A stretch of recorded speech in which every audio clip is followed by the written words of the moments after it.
Pabasahin ko na rin po. Ang halimbawa ni Abraham. Tungkol kay Abraham na ating pinuno, ano naman ang masasabi natin? Ano ang kanyang karanasan tungkol sa bagay na ito? Kung itinuturing siya ng Diyos na matuwid dahil sa mga nagawa niya, may maipagmamalaki sana siya. Ngunit wala siyang maipagmamalaki sa paningin ng Diyos. Ano ang masasabi ng kasulatan? Si Abraham ay sumampalataya sa Diyos at dahil dito, siya ay tinuturing na matuwid. For ang binibigay sa taong gumagawa ay hindi itinuturing na kaloob, kundi kabayaran. Ngunit ang hindi nananalig sa sariling mga gawa, kundi sumasampalataya sa Diyos na nagpapawalang sala sa makasalanan ay tinuturing na matuwid ng Diyos dahil sa kanyang pananampalataya. Kaya tinawag ni David na pinagpala ang taong tinuturing ng Diyos na matuwid nang hindi dahil sa sarili nitong gawa. Ang sabi niya, pinagpala ang mga taong pinatawad na ang pagsuway at ang mga taong pinawi na ang mga kasalanan. 8. Pinagpala ang taong hindi na pagbabayarin ng Panginoon sa kanyang kasalanan. Ang pagpapala kayang ito ay para lamang sa mga tuli? Hindi. Ito'y para rin sa mga di tuli. Sinasabi natin batay sa kasulatan na itinuturing na matuwid ng Diyos si Abraham dahil sa kanyang pananampalataya. Kailan iyon nangyari? Bago siya itinuli o pagkatapos? Bago siya tinuli at hindi pagkatapos. Ang kanyang pagtutuli ay naging tanda na siya ay tinuturing na matuwid ng Diyos dahil sa pananampalataya niya noong hindi pa siya tuli. Kaya siya ay naging ama ng lahat ng mga sumasampalataya sa Diyos. At sa ngayon, sila ay itinuturing na matuwid kahit hindi sila tinuli. 12. At siya'y ama rin ng mga tuli, hindi lamang dahil sa kanilang pagiging tuli, kundi dahil sa sila'y sumusunod sa halimbawa ng pananampalataya ng ating ninunong si Abraham noong bago siya tuliin. Justification by faith. Ayun po yung title ng ating pag-aaralan natin ngayon.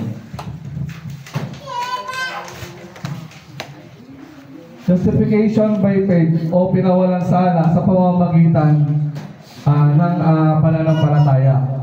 Historical background po muna tayo. Ayun po sa Roma chapter 4, sa binasa po natin. Makikita po natin dito, mga kapatid, na ginamit po ni Apostol Pablo ang halimbawa ni Abraham upang ipakita po na ang pagiging matuwid ay ibinibigay po ng Diyos sa pamamagitan ng pananampalataya, hindi sa pamamagitan ng pagsunod sa batas. Si Abraham ay tinuturing na ama ng mga Hudyo sa kasaysayan ng relihiyon ng mga Hudyo. So sa Genesis 17:9-11, sinasabi po dito, sinabi pa niya kay Abraham, ingatan mo ang kasunduan natin ito. At ganoon din ang dapat gawin ng mga lahi mo sa susunod pang generation. At tungkol sa kasunduan ito, dapat niyong tuliin ang lahat ng lalaki. Ito ang magiging palatandaan ng kasunduan ko sa iyo. Ito po ay kasunduan ng Panginoon kay Abraham. Dahil gagawin po ng Panginoon si Abraham ng ama ng maraming bansa. At sa gusto ng Panginoon na paramihin ang lahi ni Abraham,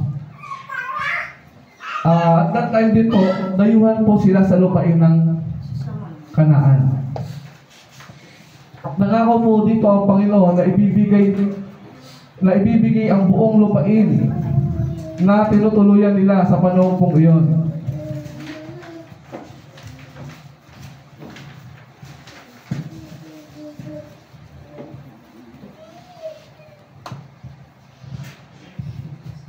So about po sa pagtutuli, ito po ay kasunduan ng Panginoon kay Abraham. Pero hindi po sa pagtutuli o sa pagtupad sa kasunduan ni Abraham, kaya po itinuring na matuwid si Abraham ng Panginoon. Pinakita po dito ni Apostol Pablo sa binasa po natin kanina na si Abraham ay tinatawag na matuwid bago pa siya magpatuli. Kung babalikan po natin sa Genesis 17, wait lang. Yung po yung time na sinabi ng Panginoon sa kanya na tuliin niya ang lahat ng lalaki. Pero balik po tayo sa Genesis 15 verse 6. Dito po makikita po natin na si Abraham ay tinuring na ng Panginoon na matuwid bago pa sa tuliin.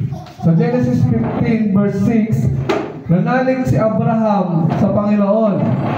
At dahil dito, itinuring siyang matuwid. Diba po?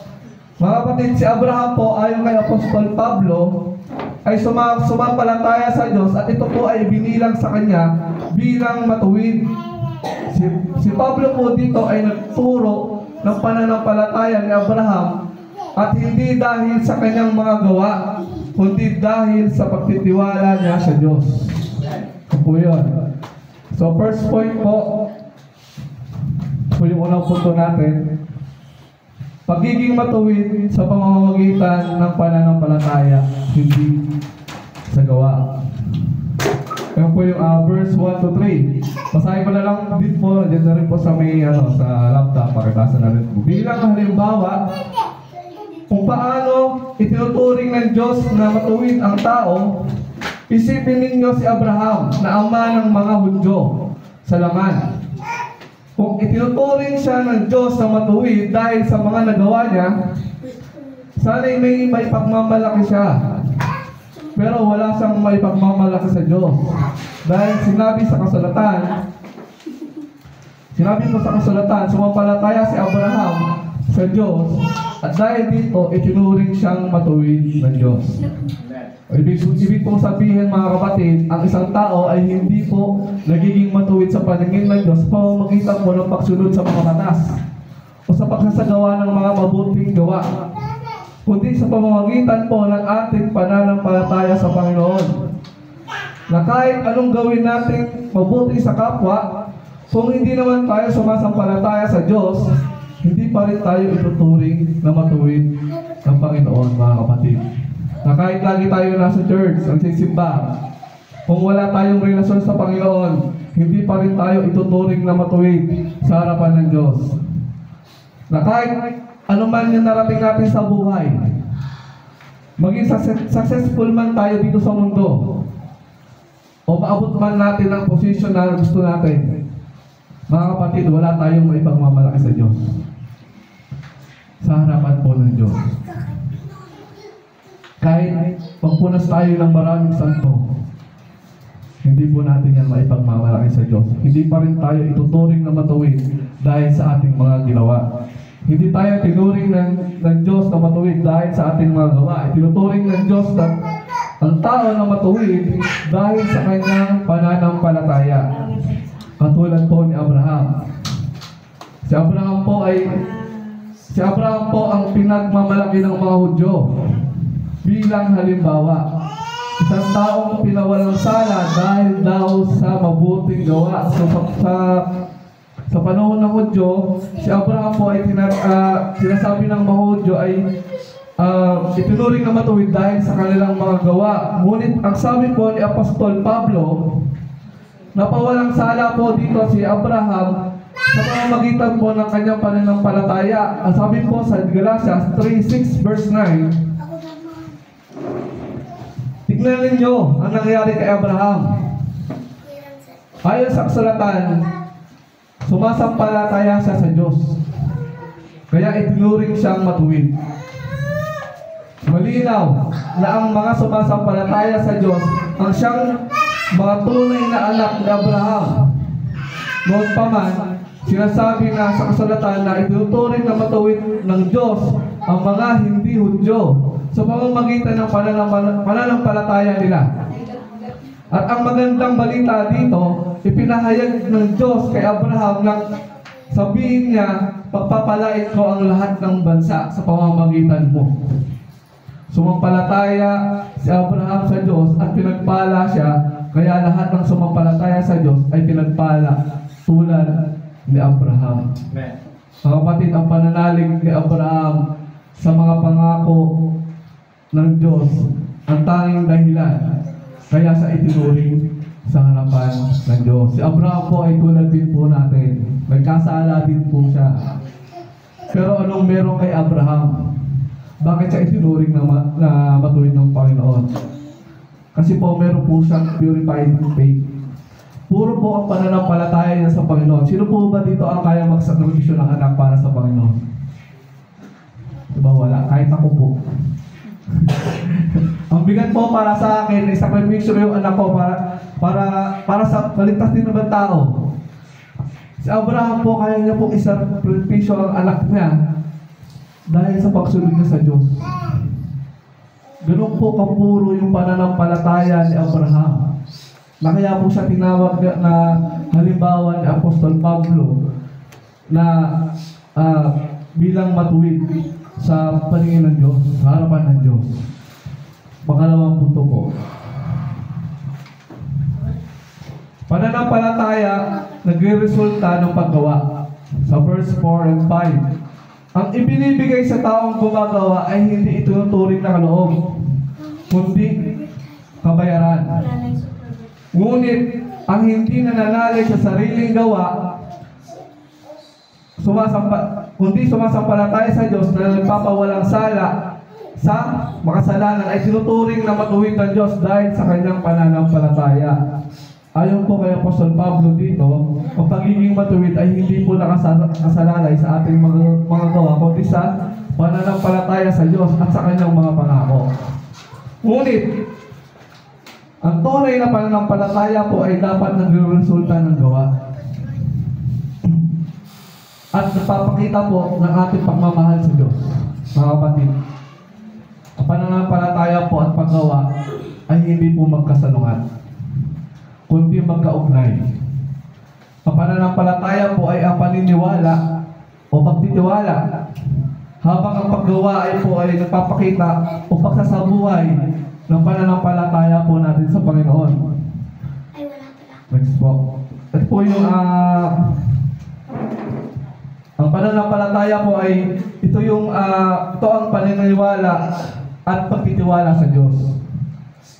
Ito ang pundasyon na ang nagbibigay lakas at pag-asa. Ito ang nagsisimula sa pagtugon sa Diyos. Yung po yung pananampalataya. Ang paggawa po, ang paggawa ay ang mga aksyon tulad ng pagtulong sa kapwa ay bunga ng pananampalataya. Dito po makikita po talaga natin na ang pananampalataya ay nagbubunga ng gawa. Ito ang nagpapakita ng tunay na halaga ng paniniwala. So kapag ka gumawa ka, nagpapakita po ng pananampalataya sa atin to. Ito ang patunay na ang pananampalataya ay buhay at hindi lamang sa salita. Kapag po ang isang tao ay nagtatrabaho, ang kanyang sahod ay hindi itinuturing na isang regalo, kundi isang bagay po na nararapat sa kanya. Sa ibang salita po, may obligasyon po na bayaran ang isang tao para sa kanyang trabaho. Pero ang regalo na ibinibigay po, mga kapatid, ng walang inaasahang kapalit, ano po ba itong regalong na ito? Piniliwanag po ni Apostol Pablo dito ang pagiging matuwid at ang kaligtasan ay isang regalo o isang kaloob mula sa Diyos. Hindi po isang bagay na maaari natin pagtrabahuhan. Ang sabi po sa Roma 3:24, sapagkat sila ay pawang pinawalang sala ng walang bayad sa pamamagitan ng kanyang biyaya, sa pamamagitan ng pagtubos sa ginawa ni Jesus. Mga kapatid, mapalad po tayo dahil may Kristong dumating sa buhay sa mundo para iligtas tayo.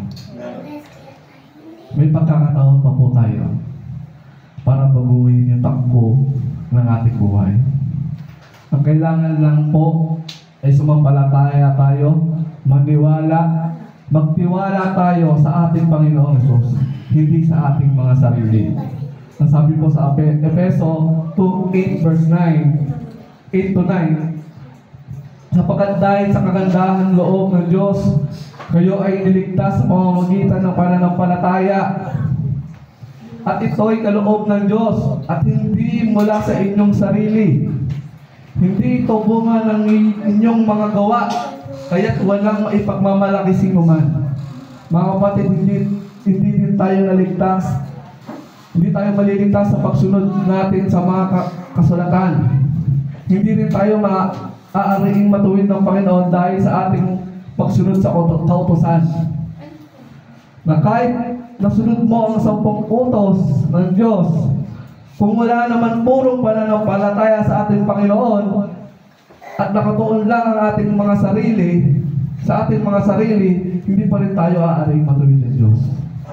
Mga kapatid, ang sabi po sa Galatia 2 verse 16, ngunit alam namin na ang tao ay tinuturing na matuwid ng Diyos sa pamamagitan ng pananampalataya kay Jesus at hindi sa pagsunod sa kautusan. Kaya nga kaming mga Hudyo ay sumampalataya rin kay Kristo Jesus para maituring na matuwid sa pamamagitan ng pananampalataya at hindi dahil sa pagsunod sa kautusan.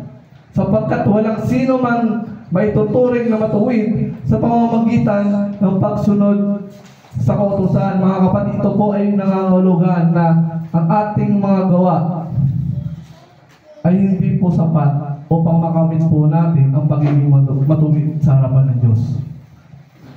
At hindi din nakasalalay sa atin pagsunod sa mga kautusan, kundi sa pamamagitan pa rin po ng pananampalataya sa ating Panginoong Hesus at sa kanyang biyaya. Sa pangatlong puntos po, pinagpala ang mga pinatawad. Kaya tinawag, ito yung sa verse 6 to 8. Babasahin ko na lang po. Kaya tinawag ni David na pinagpala ang taong itinuturing ng Diyos na matuwid ng hindi dahil sa sarili nitong mga gawa. Sinabi niya, pinagpala ang taong pinatawad na ang pagsuway at ang mga taong pinawi na ang mga kasalanan. Pinagpala ang taong hindi pagbabayarin ng Panginoon sa kanyang mga kasalanan. Makikita po natin dito, si Pablo ay gumamit ng awit 32 verse 1 to 2 upang ipakita po na ang pagpapatawad at paglinis ng mga kasalanan natin ay isang kaloob mula sa Diyos at hindi isang resulta ng ating mga gawa. Sabi po sa awit 32 verse 1, kapatulad din po yan ng 7 to 8. Mapalad ang isang tao na ang mga pagsuway at mga kasalanan ay pinatawad at kinalimutan na ng Panginoon. Mapalad ang tao na ang kasalanan ay hindi ibinibintang sa kanya ng Panginoon at walang pandaraya sa kanyang puso. Ang ibig sabihin po nito, ang tunay na kaligayahan at kasiyahan ay matatagpuan po sa kapatawaran ng kasalanan. Kapag po pinatawad po tayo ng Diyos, inaalis niya ang bigat sa ating mga pagkakamali at binibigyan tayo ng pagkakataon para magsimulang muli. At binibigyan niya tayo ng bagong pag-asa at kapayapaan. Isa po sa pinakamahalagang salita po sa Bible ay ang salitang forgiveness. Pinatawad tayo ng Diyos sa ating mga kasalanan. Di ba po nakaka-amaze? Ganito pala yung classic ng forgiveness na i-offer ng Lord sa atin. Kung tayo ay lalapit sa Kanya, hihingi ng tawad, at tatalikod sa ating mga kasalanan, matatanggap natin ang kompletong kapatawaran sa ating mga kasalanan. At wala tayong maririnig na panunumbat o panghuhusga mula sa Diyos. Mga kapatid, hindi na natin kailangan mamuhay sa guilt. Kasama sa forgiveness ni Lord, ang pagtanggal niya ng ating kahihiyan. Hindi rin niya binibilang sa atin ang mga kasalanan. Sa halip, inilalayo ng Panginoon ang mga kasalanan natin at tinitigyan niya tayong na malinis. Na para bang hindi tayo nagkasala. At ang pinakamaganda sa lahat, mga kapatid, pinayaran na ng Panginoon ng buo ang ating mga kasalanan sa pamamagitan ng ginawa ni Jesus sa krus ng Kalbaryo. Ibig sabihin po, lahat ng kasalanan natin, the past, present, o future man, ay bayad na. Walang kasalanan ang hindi covered ng dugo ni Kristo, mga kapatid. Kung buong puso ang ating pagsisisi sa ating mga kasalanan at tatalikuran na natin at hindi kailanman babalik sa pagkakasala, mga kapatid, tayo ay tunay na pinatawad na. Kung hindi na tayo babalik sa dati nating kasalanan na ginagawa. Mga kapatid, naglalarawan po ito na kagalakan at kapayapaan na mararanasan po natin kapag po ang ating mga kasalanan ay pinatawad na ng Diyos. Ito ay isang paanyaya po na lumapit tayo sa Diyos, na may pagsisisi at pananampalataya upang makatanggap tayo ng kapatawaran at bagong buhay. Sa pang-apat po na puntos, matapos na po tayo, mga kapatid. Ang pagpapala ay para sa lahat. Sa verse 9 to 12. Ang pagpapala kayang ito ay para lamang sa mga tuli? Hindi. Ito'y para rin sa mga hindi tuli. Sinasabi natin batay sa kasulatan na itinuturing na matuwid ng Diyos si Abraham dahil sa kanyang pananampalataya. Kailan iyon nangyari? Bago siya tinuli o pagkatapos? Bago siya tinuli at hindi pagkatapos. Ang kanyang pagtutuli ay naging tanda na siyang itinuring na matuwid ng Diyos dahil sa pananampalataya niya noong hindi pa siya tuli. Kaya't siya'y naging ama ng lahat ng sumasampalataya sa Diyos at sa gayon siya'y tinuturing na matuwid kahit hindi sila tuli. Sa 12 po, at siya'y ama rin ng mga tuli, hindi lamang dahil sa kanilang pagiging tuli, kundi dahil sa sila'y sumusunod sa halimbawa na pananampalataya na ating ninunong si Abraham noong hindi pa siya tuli. Mga kapatid, ang papapala po ng pagiging matuwid sa harap ng Diyos ay hindi po limitado lamang. Hindi po limitado lamang sa mga sumusunod sa utusan tulad ng pagtutuli. Sa halip, ito ay para sa lahat ng sumasampalataya sa Diyos.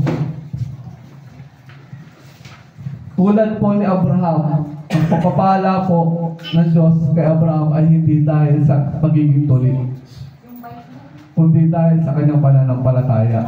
Ang pagiging tuli po ni Abraham ay isang tanda po ng katuwiran na nasa pamamagitan po ng pananampalataya na nasa kanya noon pa. Balik mo ulit tayo sa Genesis 15 verse 6. Nanalig si Abraham sa Panginoon at dahil dito itinuri siyang matuwid. Makikita po natin dito na walang binanggit na mabubuting gawa at walang utos na dapat sundin at walang ritual na ginawa si Abraham upang ituring siyang matuwid. Ang kanyang pananalig sa pangako ng Diyos ang tanging dahilan kaya siya itinuring na matuwid sa harapan ng Diyos. Sa katotohanan po, 14 na taon bago siya tinuli si Abraham, ay pinayag na siya ay matuwid. Kaya itinuro po dito ni Apostol Pablo na walang halaga ang pagtutuli na ipinagmamalaki ng Hudyo.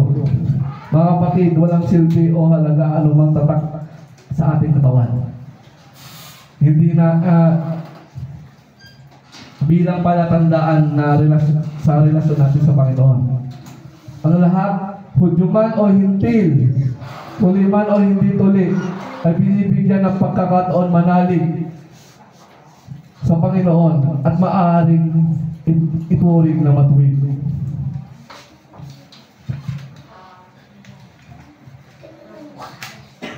Mga kapatid, ang pagpapala po ng Diyos ay para po sa lahat ng mga sumasampalataya po. Hindi lamang sa mga Hudyo at sa mga tuli. Pinaliwanag din po ni Apostol Pablo na si Abraham ay ama ng lahat ng sumasampalataya. Kahit sa mga hindi tuli. Ang pagpapala ng Diyos ay para sa lahat ng mga taong sumasampalataya sa Kanya, anuman ang kanilang lahi o estado sa buhay. Ang sabi po sa Galatia 3 verse 8, bago pa ito nangyari, pinahayag na ng kasulatan na pawawalang sala ng Diyos ang mga hintil sa pamamagitan ng pananampalataya. Ang magandang balita po ang magandang balitang ito ay ipinahayag na kay Abraham sa pamamagitan mo'y papapalain ang lahat ng bansa. Ang pagpapala po ng Diyos ay para po sa lahat ng mga sumasampalataya. At ito po ay isang regalo na dapat natin tanggapin at ipagpasalamat. Mga kapatid, paano ba na-justify ang isang tao? Ayon po sa Bible, ang pagpapawalang sala o justification na isang proseso ng Diyos na ginagawa niyang matuwid ang isang tao sa pamamagitan ng pananampalataya kay Jesucristo. Narito po yung mga hakbang kung paano tayo lalakad bilang mananampalataya na may pananampalataya sa Diyos. Number 1 po, pananampalataya kay Jesucristo. Ang unang hakbang po ay ang pagtanggap kay Jesucristo bilang Panginoon at tagapagligtas. Panginoon, mga kapatid, hindi tayo sumasampalataya sa kung sino lang. Sumasampalataya po tayo sa nag-iisang nagligtas sa atin mula sa kasalanan, ang Panginoong Jesucristo. Pangalawa po, pagkilala sa kasalanan. Kailangan natin kilalanin ang ating mga kasalanan at humingi ng tawad. Aminin natin na makasalanan tayo, mga kapatid, sa harapan ng Diyos. Aminin natin na tayo ay makasalanan, mortal na makasalanan sa harapan ng Diyos. Pangatlo, pag-amin sa pananampalataya. Kapag tayo ay sumampalataya kay Jesucristo, kinakailangan nating aminin ito sa ating mga labi at sa ating mga gawa. Kailangan sinasabi rin natin at nakikita po sa pananampalataya natin yung gawa. Resulta po ng gawa, ang gawa ng ating pananampalataya. Pagpapawalang sala ng Diyos. Number 4, kapag tayo ay sumampalataya kay Jesucristo, ginagawa tayong matuwid ng Diyos dahil sa kanyang biyaya at pag-ibig. ituturing po tayo. Dapat, di ba po napakasarap ba? Tinuring tayo ng Panginoon na matuwid dahil po kay Kristo. Mga kapatid, si Kristo lang po ang daan. Number 5 po, bagong buhay kay Kristo. Matapos ang pagpapawalang sala, tayo ay naging bagong nilalang kay Kristo. At nabubuhay sa isang bagong buhay na may pag-ibig at pagsunod sa Diyos. Bagong buhay kay Kristo. Mga kapatid, kung tayo pinawalang sala, makikita na sa atin ay hindi na yung sarili natin. Ang makikita na po sa atin ay ang wangis mo ano ang Panginoong Jesucristo. O sino ang Panginoong Jesucristo? Christ likeness po, mga kapatid. Bilang conclusion po, ang pagpapawalang sala ay hindi isang gawain o ginagawa natin, kundi isang kalooban ng Diyos na tinatanggap natin sa pamamagitan ng pananampalataya. Mga kapatid, it's all about faith. Kung wala tayong pananampalataya sa Panginoon, baliwala po ang lahat ng ginagawa natin sa mundong ito. Kung wala tayong pananampalataya sa Panginoon, walang saysay kung bakit tayo nandito sa church. Ang tanging daan lang ay ang faith natin sa Panginoon, hindi yung ating mga gawa, mga kapatid. Hindi, huwag tayo mag-focus sa mga gawa natin. Ang mag-focus tayo sa relasyon at pananampalataya natin sa Panginoon, mga kapatid. At ako na rin po tinatapos. Salamat po, nawa mag-reflect po sa buhay natin. May isang tanong lang po ako na iiwan sa bawat isa para po sa pag-discussionan. Tayo po yung manalangin. Panginoon, salamat po sa iyong mga salita, Lord God. Nawa, tulungan niyo kami, Lord God, na lumakad ng may pananampalataya sa inyo, Lord God. Panginoon, hindi po kami babase sa anumang gawa na ginagawa namin, Lord God. Hindi kami babase sa sarili namin, Lord God. Amen. Magbabase kami sa pananampalataya namin sa inyo, Lord God. Panginoon, hindi kami maliligtas kundi dahil sa inyo, Lord God. Hindi kami ituturing na matuwid kundi dahil sa inyo, Lord God. Walang ibang daan kundi ikaw lang, Panginoon. Nawa, Panginoon, kumilos kayo sa buhay namin. Tulungan niyo po kami na baguhin ang aming paglakad pananampalataya sa inyo, Lord God. Kayo ang umahawak sa buhay namin, Lord God. Ayaw namin maligaw, Lord God. Ayaw namin apunta kung saan, Lord God. Tanging sa iyo lang kami gusto mo pumunta, Panginoon. Salamat po sa iyong mga salita. Nawa maisabuhay namin. Sa iyo po itinataas lahat. In Jesus' name we pray. Amen. Mag-iwan po ako ng tanong para po sa discussion. At tanong po, sa iyong paglalakbay sa buhay pananampalataya ngayon, paano ka sumasampalataya sa Diyos? Yun po. Yun po yung discussion po natin ngayon. Group pins po tayo by mga lalaki, tapos bahay na lang po.